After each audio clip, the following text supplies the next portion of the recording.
Many will remember Mohamed Yussuf Hajji as the man who chaired the Building Bridges initiative, appointed by President Uhuru Kenyatta and ODM Raila Odinga. He would also be remembered as the two-term senator for Garissa County, yet he was much more than that. Kwa mzee ya kuongoza watu. So tunasema Mungu aweke katika mahali pema na ampatie ye katika pepo ya Jannatul Firdaus. Both in his public roles and in quiet behind-the-scenes tasks in northern Kenya, all the way to the neighboring countries in the north. His suitability for the role saw him suitable for the four Kenyan regimes, for President Jomo Kenyatta, Daniel Arap Moi, Moi Kibaki, and Uhuru Kenyatta. And he was always on the right side of power. This presence was ironically in part a factor of the Somali exclusion from the center. But it was also a factor for his own ability to gel well with the center and to remain relevant. When the critical time came for the President Uhuru to name a trusted and competent representative to co-chair the BBI, the lots fell on Hajji. Even when he was been ailing, the President has allowed Hajji to symbolically remain in the role, while the actual chairing and the reporting progress has fallen upon on Raila's representative, Professor Adams Olo. It has been a question of loyalty and trust going hand in hand with competence. From the earliest of time, Hajji was always be able to read the mood and intent of his principals and to deliver the desired results with exemplary aptitude. His hand in the affairs of state has historically and symbolically made him, over a long time, to be the face of an otherwise largely excluded Somali nation. In the process, he has also been part of the effort to address the conjugal Somali challenge in the Kenyan nation. He had initiated a lot of dialogue for small conflict that happened within the community. And today, the only prayer I have is God give him or rest his soul in Jannah and give us another leader who is going to fit his shoes. At the heart of the challenge has been the matter of Somali nationalism and yearning for the unfilled Somali nation state that will bring Somali people of Eastern Africa under one savage flag. The coming of independence from European powers in the 1960s saw the Somali admitted into Africa's club of new nations. They arrived on the raft of diverse countries in Eastern Africa. This distributed their own sense of nationhood and probably continues to do so. They are all the one community that got into independence as one race of persons with a common language, religion, and understanding of their sovereignty separate from the rest of the peoples of Eastern Africa. Yet their desire for the consolidated Somali nation in Eastern Africa was not to be, for they arrived in free Africa scattered across such diverse territories as Somalia, Ethiopia, Djibouti, and Kenya.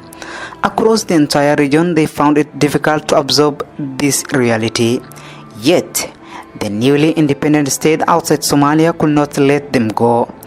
In Kenya, for instance, the Somali made for just 1% of the population of 8.5 million at independence.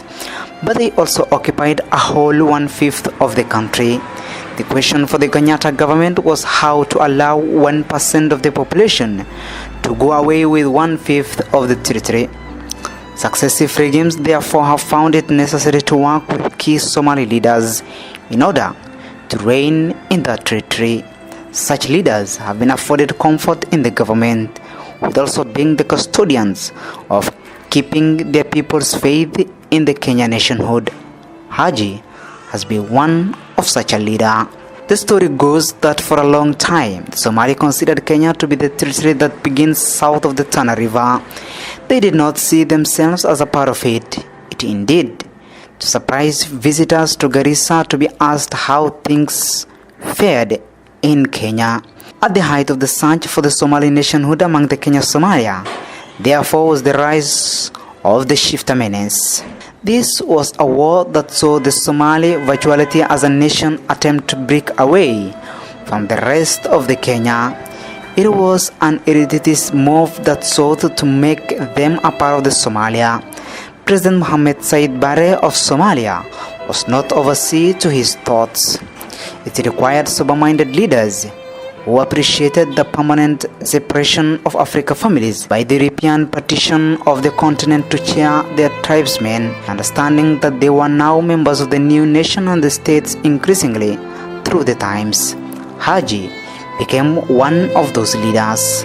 Hajji goes away as a respected elder statesman from the Ogaden community of the Greater Somali Nation of the Horn of Africa. He is seen through the same prism as other leaders as David Wabere, for whom Nairobi's Wabere Street has been named.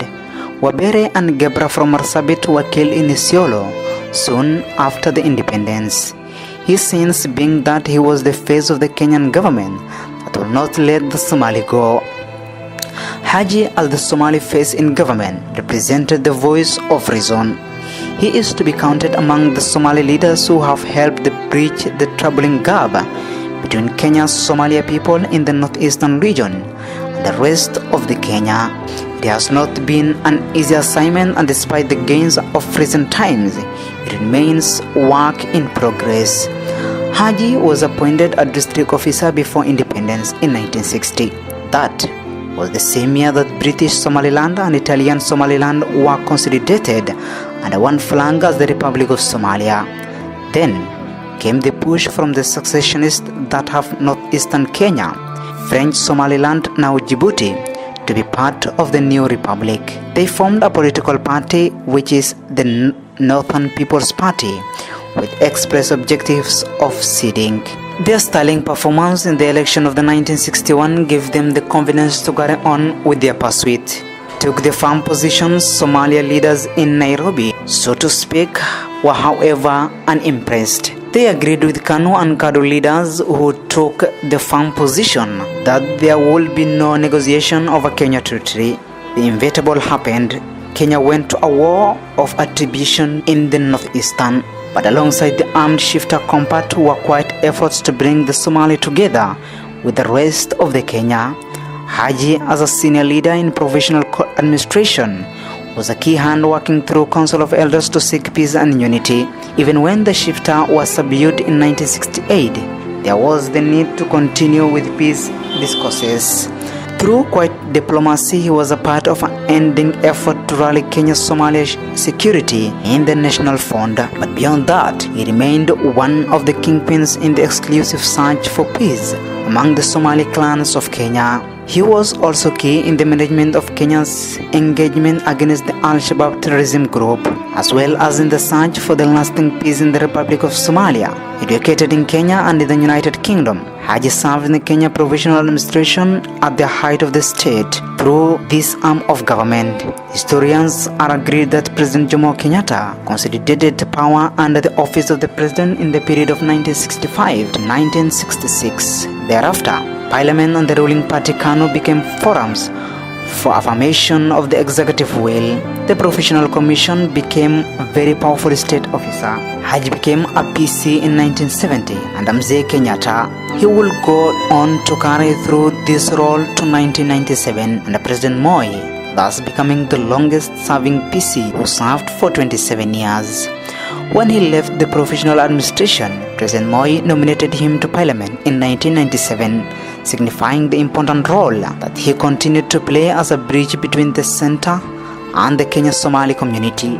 He also served as Assistant Minister in the office of the President in the year 1997 to 2002 Parliament. His primary and silent mandate revolved around the security issues in north of the country.